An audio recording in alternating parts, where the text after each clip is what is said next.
Well, welcome back to Take Back My Brain podcast. And I have today with me Dr. Susan Monias. And I tell you, this is going to be a treat. And if you don't walk away with an increased sense of hope and belief in the body and how it can heal today, then I don't know what to tell you. So Dr. Susan has an amazing testimony, an amazing story about how her body was able to heal from MS. She's currently a functional medicine practitioner. She specializes in blood chemistry analysis. And I just want to hand it over to you, Dr. Susan, and just say thank you for being on the podcast. No, thank you for having me. Thank you so much. So happy to be here. Awesome. So I want to know what your diagnosis was. You had an MS diagnosis, but kind of lead us up to how you got that diagnosis to start with, and then we'll go from there.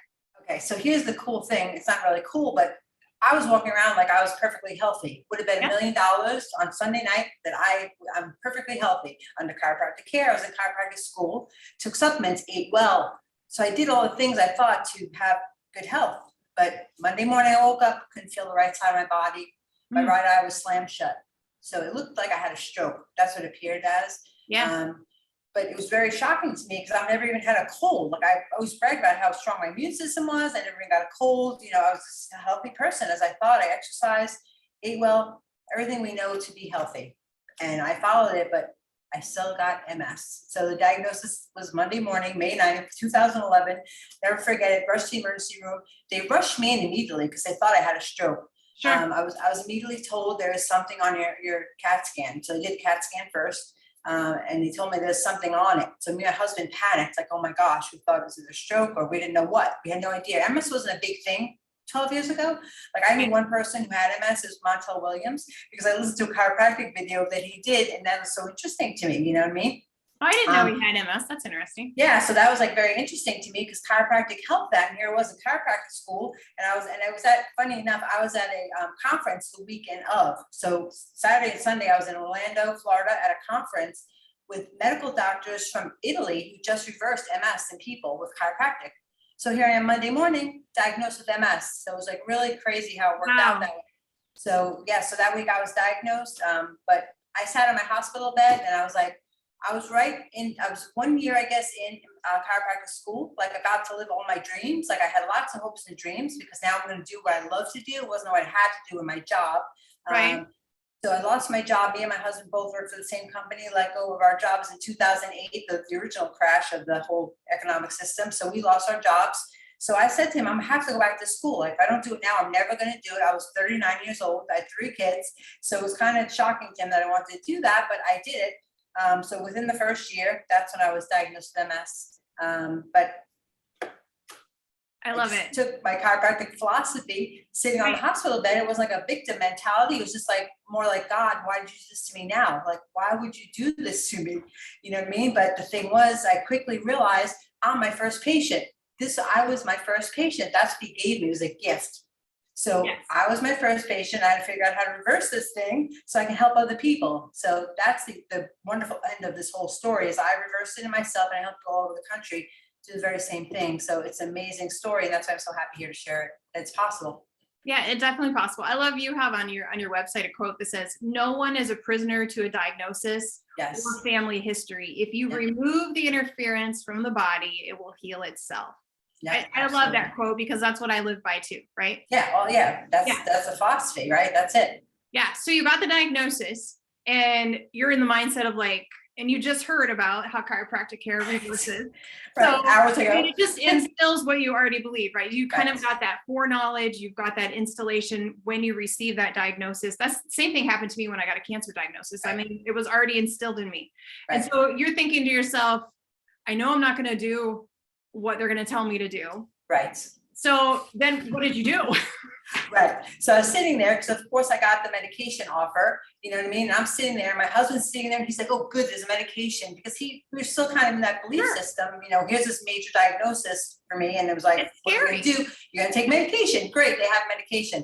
But I'm sitting there listening, probably the same way you were. But I was like, I was told I was going to have flu-like symptoms every single day. I had to take injections in my stomach every single day. But I experienced flu-like symptoms every single day. So here I am at chiropractic school with 3 kids. I'm like, I don't have time for that. Like, so to me, it was like off the table, you know what I mean? That's part of my, like, I'm always going. And that was part of, I guess, what happened to me, stress and things like that. Yeah, part of the problem. But I was like sitting there, like shaking my head at the neurologist. And when he left the room, I didn't say anything in the room. I listened politely.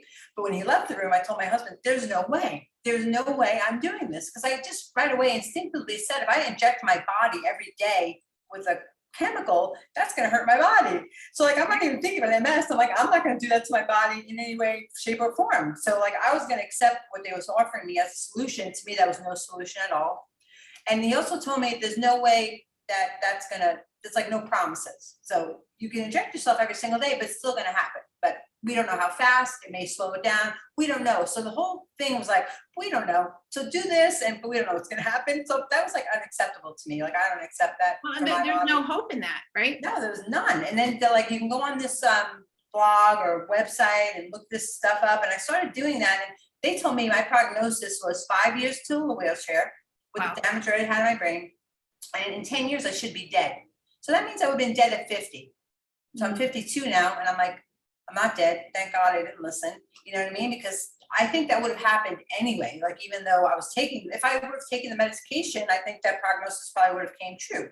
Sure. Because it's not helping any root causes. So I'm a big root cause person. I'm like, we got to help the root causes or it's never going to heal. Definitely have to address that root cause. So what did you start doing?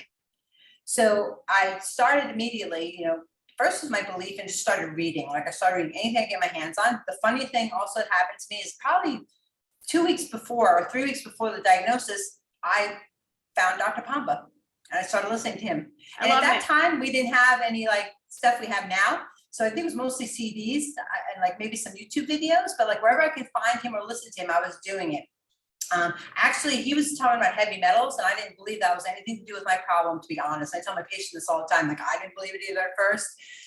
But honestly, my heavy metal toxicity was the root cause, the upper root cause of MS diagnosis. So once I got those metal amalgams out of my mouth, like, my health is completely different from that point on. Yeah, so heavy metal toxicity was the number one thing. Yeah. So I had the mineral deficiencies, which my teeth are actually imploding in my mouth probably 2 years before the diagnosis. So like, just to say before, my teeth were just cracking out of my mouth, and I had healthy mouth. I went to the dentist. He's like, I can't explain it. But like, literally, those metal amalgams were exploding in my mouth. I was eating them. So I had 5 in my mouth at the time of the diagnosis. So I probably ate 2, you know what I mean? Because the people just don't think anything of it. Like, you go to the dentist, you do what you're supposed to do. I did all those things. My teeth are just like imploding and crumbling in my mouth. But it's all the minerals that are getting drawn out of my body to try to save my body from autoimmunity. The other thing that happened, your mouth is a reflection of what your body, body. And I want to back up for just a second. Go ahead. Dr. Susan is mentioning Dr. Pompa. So Dr. Pompa is, if you don't listen to him, you should. Right. 100%. Pull him up, drpompa.com, and listen to his podcasts and Cell TV and all those types of things. But he's our mentor. So Dr. Susan and I are in the same practitioner group. And so we're learning all these things together and have been for quite a while. And so when we're talking about heavy metals, that's one of the things that both she and I do a deep dive into with our clients and patients, is to remove that heavy metal offense to the body. And Dr. Susan was just talking about amalgam fillings. So if any of you have amalgam fillings in your mouth, that is something that really needs to be explored, but you have to have it done by the proper dentist. You have to have it done correctly. Otherwise, it's going to cause a whole host of other issues. And then after you get those removed, then you can get those heavy metals, that uproot cause, out of your body, because you can't remove those heavy metals while you still have those amalgams in your body. Right. That's right. Thank you for that. Yes, because that's absolutely true. And it's years of detox, you know what I mean? So years of detox. I'm still detoxing, you know what I mean? It's literally years, like it's just a forever thing. But just, things that I noticed before the diagnosis was that with my teeth, because people may realize these things might be happening to somebody. I want them to realize, like, that's like the first step. Like, you don't need a major diagnosis that came down the road for me. Like, if I would have known what I know now back then, this is like 37, 38. Yeah. The other thing was my knees. I had very swollen knees. I was told I needed double knee replacement. I had to replace both my knees at 38 years old. Like, that was insane to me. That was like another insane thing. So 2 really big red flags for you. Yes. Yeah. And I was like, my gosh, but now when I see this happening, and that's part of the reason why we do TRT for joints and knee pain and things like that, is because a lot of these women have, or mostly women, but men too, have autoimmunity going on. But we can see that in the analysis before it actually happens. It doesn't have to be a major diagnosis. So pay attention. Your body gives a symptom. That's like a sacred messenger that you have to listen to. You can't say it's, it's part of getting old. And at 37, you're not old, or 40 or 50. You should not be in knee pain and should not have swollen knees. Like those are all symptoms that our bodies are sending us. They were sending me giant signals, and I was ignoring them because my dad had knee issues. So they told me it was genetics, you know what I mean? You need replacement. And they gave me all the reasons they give in the medical world, but I didn't listen. But the thing is, that's what can be listened to a lot of people. And it's really a red flag coming up, a giant red flag to say, hey, you got something much, much bigger going on here. Yeah, you can't ignore it, because if you ignore it, then your body's going to deteriorate. And I always tell people, it's just like, it's a car. And people are like, well, I don't want to have supplements. I don't want to do this maintenance. I don't want to.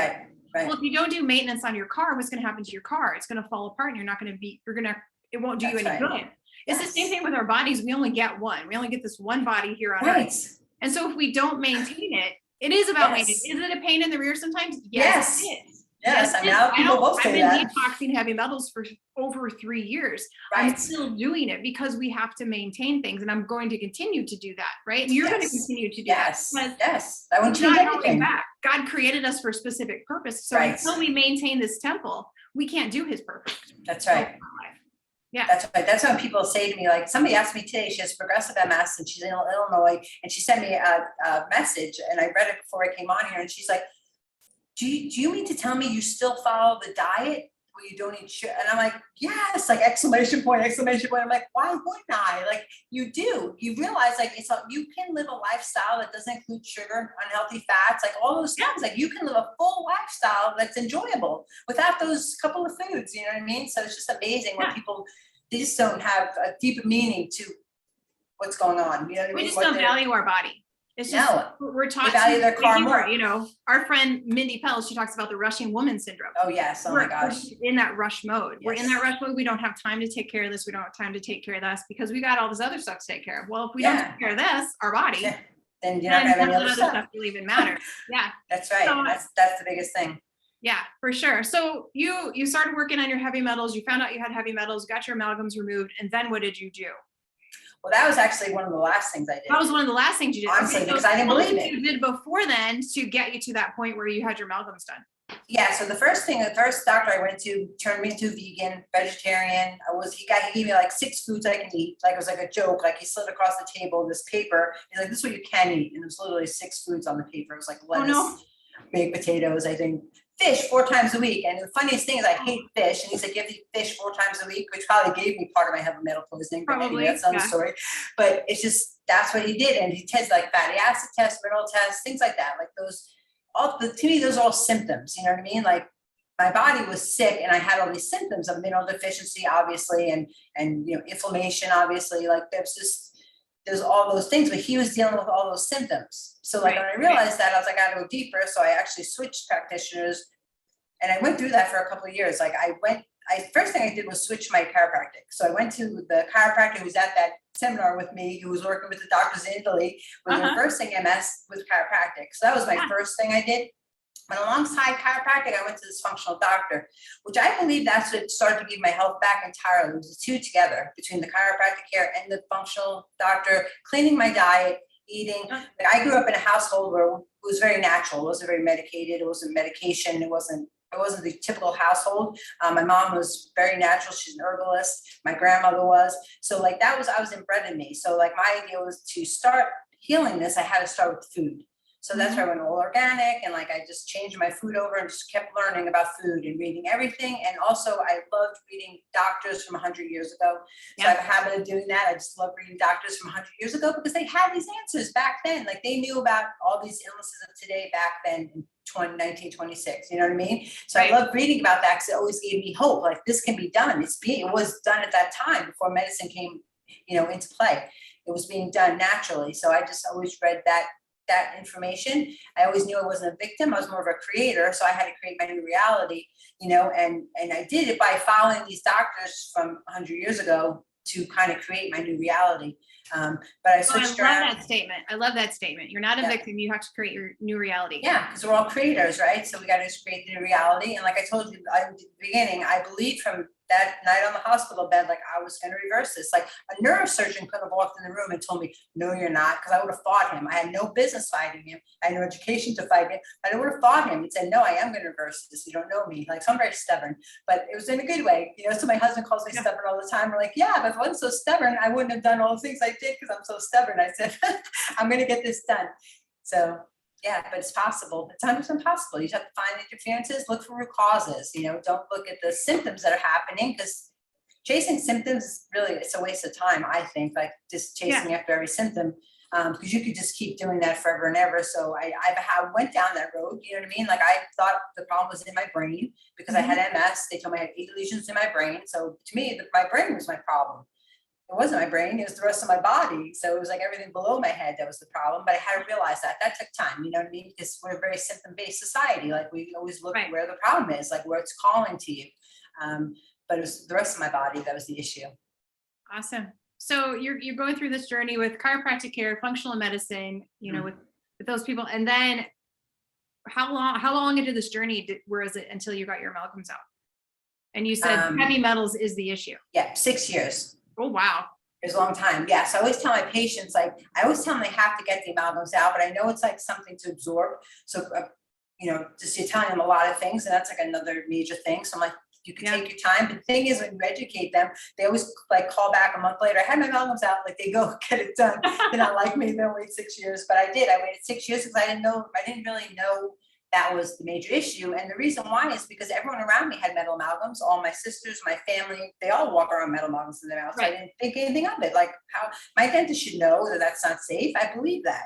I took a lot of listening to realize that it was not the right thing, and just a lot of studying. But I just studied endlessly, honestly, until this day I'm studying. The body's a lot to understand and know and realize what's going on. And it's just amazing.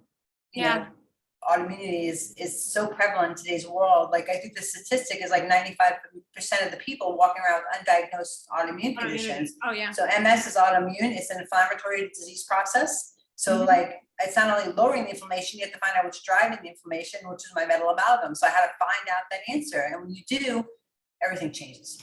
Right. So what changed for you after you got your amalgams out? So you were on this journey. So I'm assuming you never ended up in a wheelchair. You were never bedridden, right? So you're on this journey for healing. You didn't die. You're still here on this podcast.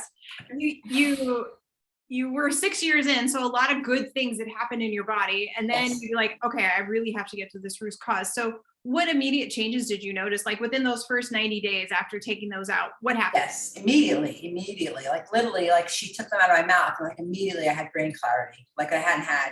That's incredible.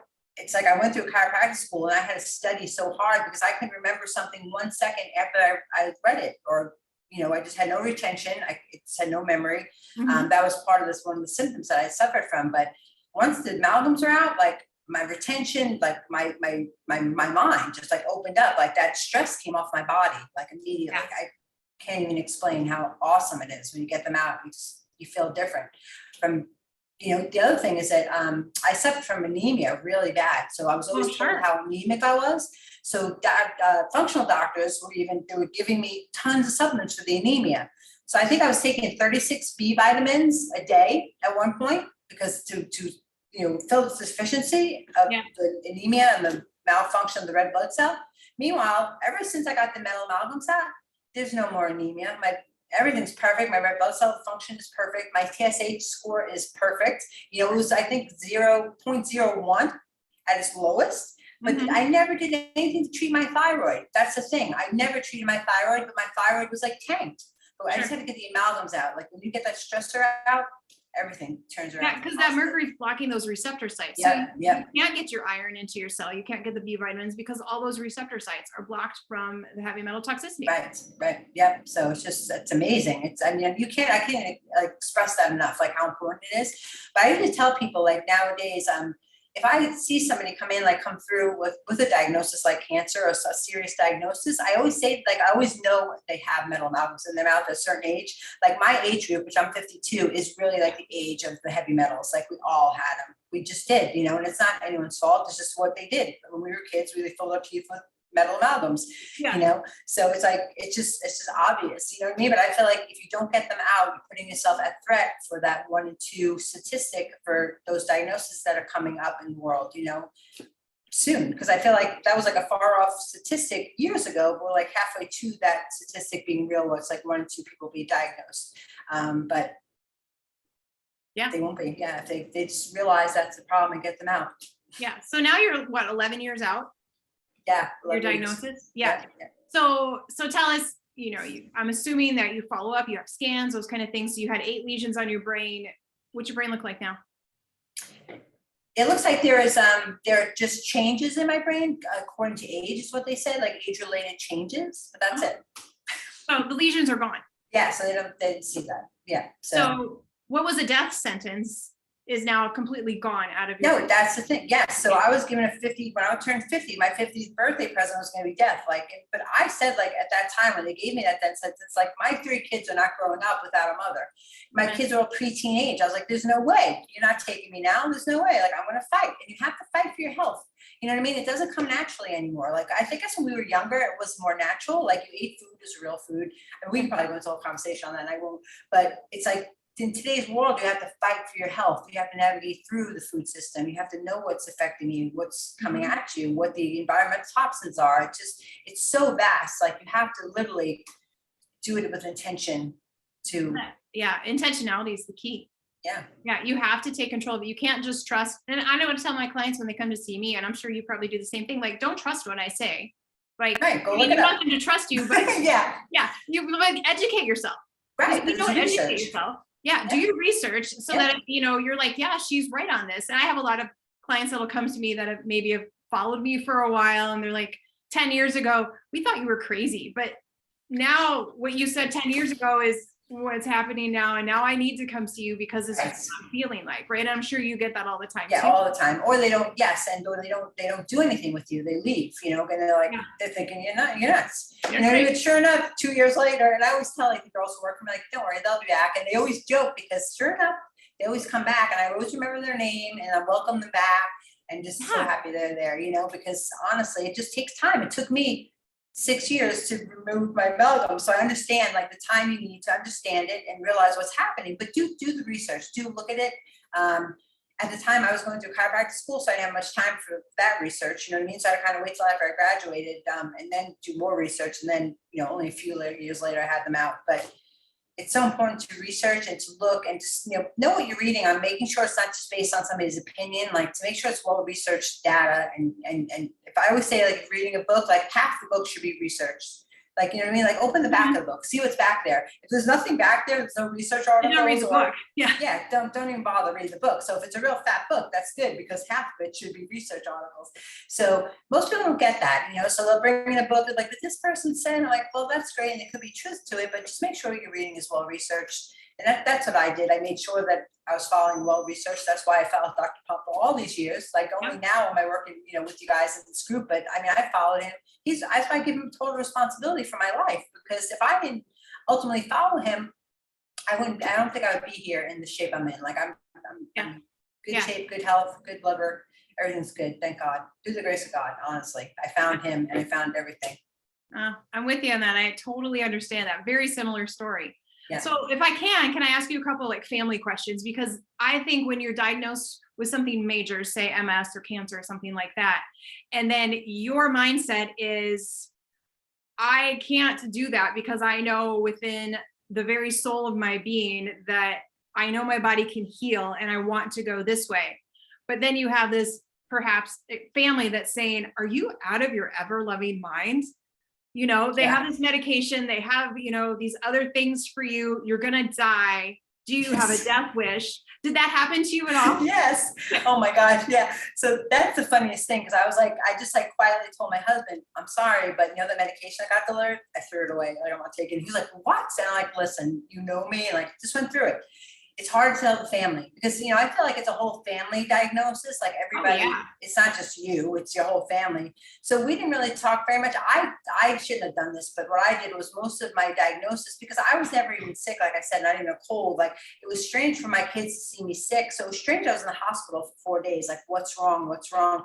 And we told them the truth of what's going on. But I hid a lot of my symptoms. I learned to like do things that didn't show that I was walking, dragging my leg, or I was really tired. So it's just like I'm studying, so I just go to my bed with like all my books, you know what I mean, to always pretend I'm studying. I just dozed off, whatever it was. But the rest of my family, thankfully, this is another grace of God, I moved to Georgia 1,000 miles away from my family. So that happened almost 20 years ago, or 18 years ago, roughly. And I did it, I felt like on God's direction. I had to leave New York, and like my entire family, we all lived within 5 miles of each other. So my family was very close, and like all of a sudden here I am up and moving 1,000 miles away, and they thought I was crazy at that moment.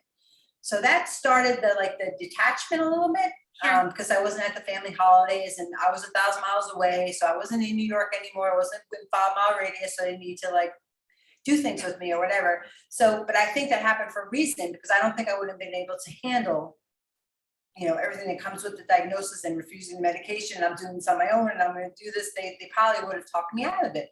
Right. But I didn't allow that to happen. I didn't talk about it. So I learned early on, like, just don't talk about it.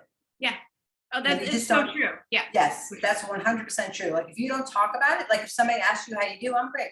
And that was it. End of story. Like next subject, how's the weather? So it was never like in detail ever. Like even to this day, it's funny to say, but like my family, I have 3 sisters and my parents and nieces and nephews. But to this day, most of them have no idea what I do. They have no idea. And that's okay. It's okay because I did it because I knew I had to do this. Like I felt like it was under God's directed to do it. And I was like, they're not going to understand it. They're just going to try to talk me out of it. So I'm not going to talk to them about it. And you kind of realize that when you're trying to do something and you believe in it, you just have to believe in it for yourself. You don't need anybody's approval. You don't need anybody. It's your body. Like, so my husband understood that about me. Like I wasn't going to take it under any circumstance. And he knew that. But I'm like, but that's why I feel like I got moved away 1,000 miles, because I had to be left to my own vices. Yeah. Well, praise God you had a supportive husband like that. Mine was that way too. Like he didn't really understand it, but like, okay, if that's what you feel to the very marrow of your soul. Right. Then you do feel it that way. Like you do feel it. You just know that you know that you know. Right. And so if somebody's struggling with family and those kind of things, what would your advice be to them? Yeah, so this happens all the times with my patients, because they're like, I'm having the same problem with any issue with hormones, especially like with women, hormones, talking to their mom and all the things, and they don't believe the way they did, you know what I mean? So I would just say, just keep it to yourself, watch these podcasts, just stay around the people who support you and think your way. Just stay in that place. Don't go into that fire. You know it's going to be a fire, so don't go into it. Just keep it. Don't talk to a person that you know is not going to believe the same way you do. Just you believe what you believe. Just be strong and just say, I'd rather not talk about it. Or let's talk about something different because we have a difference in opinion. I mean, that's happening a lot in the world today. So people understand it. Like we have a difference in opinion. So let's just not talk about this. Let's find something else to talk about. And people understand it nowadays, where years ago they may not have. I think now it's more acceptable to say something like that. Yeah. And you're fine. Just sell right through into the conversation without focus on your illness or whatever it is, your hormones, whatever the thing is. Yeah, exactly. So if somebody gets diagnosed with MS or another autoimmune condition, what would you tell them to do? What would be the first thing that you would say, this is what you need to do next? Well, they have to find out, like looking at the root causes. Like first of all, believe it can be reversed, because it can be. So mindset. Yep, the mindset is so important. But second, like just realize that your body is an incredible healing mechanism. And if you remove the interference, you'll heal. But the thing is, everybody else has different root causes because we all live in different places, different families, everything else. But I always say start with the food, because across the board, we could start with food. So, non-GMOs, and you want to eat all organic when possible, just watching your food and what you're putting in your mouth or in your body or what you're exposed to. Get chemicals out of your life 100%. Just be clean eating, which that's like a simple directive. I give people that all the time. Just eat clean, like start with just organic or whatever it is. Like start with one thing. And what do they say? Like 1,000 miles starts with like 2 steps. First, whatever that is, what that saying is. But it's the truth. So just start with one thing. When you do that one thing, you'll start feeling better. And as you're feeling better, you'll find step number 2. You know what I mean? So just step by step, and just listen to people. I did, but the thing was, I always had like a plumb line. Like I'd always see, are they far off my plumb line? Make sure what you're reading is well researched. It's not just somebody's opinion. So that's my opinion or advice with that. And just honor your body and give the body what it needs. And if you look back to old world thinking, they knew the body needs sunlight. They knew it needed healthy foods for nourishment. They knew the cell membrane needs to be, things can flow in, flow out. So cellular inflammation is a huge thing. So it's just those simple things, that you stop the irritation in your body, put it that way, because the irritation is what leads to inflammation. And that's what leads to further down the line, like gut ulceration, like all the issues. So just stop the irritation, stop irritating your gut, stop irritating your body in whatever way that is for you. Because everybody, like I said, is different. If it's not metal amalgams, it could be mold, it could be hidden infections, it could be just toxicity in general. Just take a look at all that stuff and just get rid of it as best as you can. And in any way you can. It doesn't matter how long it takes, as long as you do it.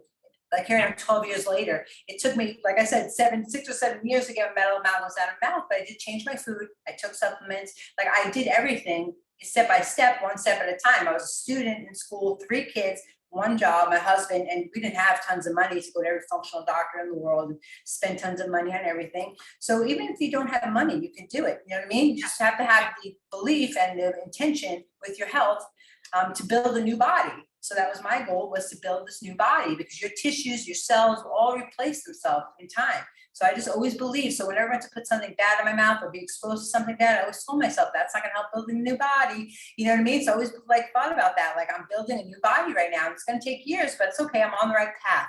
So I tell my patients all the time, get on the right path. You're on the wrong path right now. Just get on the right path. It's a journey, right? Yeah, and it's not fast. You're not in a sprint. You're gonna have to run this marathon. Yep. Some of the, halfway through, you're like, I don't know if I can finish, but you just decide to, and you keep going. Yeah. Yeah, and that's it. That's all you got to do. Yep. And so it's pretty simple, and it's just your own pace. It's not anybody else's pace. You know what I mean? Like mine may be excessively long for somebody, 12 years or 11 years. You know what I mean? Somebody else might do this in 3 years. It's just a matter of, how much you can throw at it. So it can be done in any amount of time. It doesn't matter. Time doesn't matter. Yeah, I love it. I love it. All right, so a couple final questions for you. I just want people to kind of know a little bit more about you. So what's your favorite color? Purple, I think. Purple, why? Yeah. I don't know. For some reason, it's like healing to me. Like lavender, I should say that. Like specifically like lavender. Like I painted all my rooms in lavender when I was not feeling well, because it was soothing to me. Nice. What kind of toothpaste do you use? Revitin. Why? For the microbiome health. Right, because we have to have a healthy microbiome on our mouth. Yeah, I love it. No, what's your favorite relaxation activity? Probably walking, like in nature. I love nature. So I love, like, we have a 5-mile trail right near our house. So I'll go walk on that. Like, and maybe just put just worship music in my ears and just walk and just be at peace. I love it. You're living it to lead it. I love it. Oh, thank you. So thank you so much for sharing all of this, all these nuggets. I can't wait to go back and listen and pull out the nuggets and share them with everybody. This is going to be absolutely amazing. And I'm so glad that you are healed and you are whole. Thank you. So where do people find you? If somebody's like, I have an MS diagnosis or something that you said that resonates with them and they want to work with you, where do they find you? Yeah, everything's at my name. So drsusanmonias.com is my website. Everything on social is Dr. Susan Monias. Awesome. So, and I'll have those in the show notes too for everybody. Thank you. Awesome. So, yeah. Do you have any final parting words for our audience? No, just believe and find root cause, and everything's possible. I love it. Thank you so much. Thank you so much. God bless you. And God bless you too. Thank you so much. In the next You're amazing yourself. Such an inspiration. Oh, thank you. Thank you. Okay. Thank you. Love you. Bye.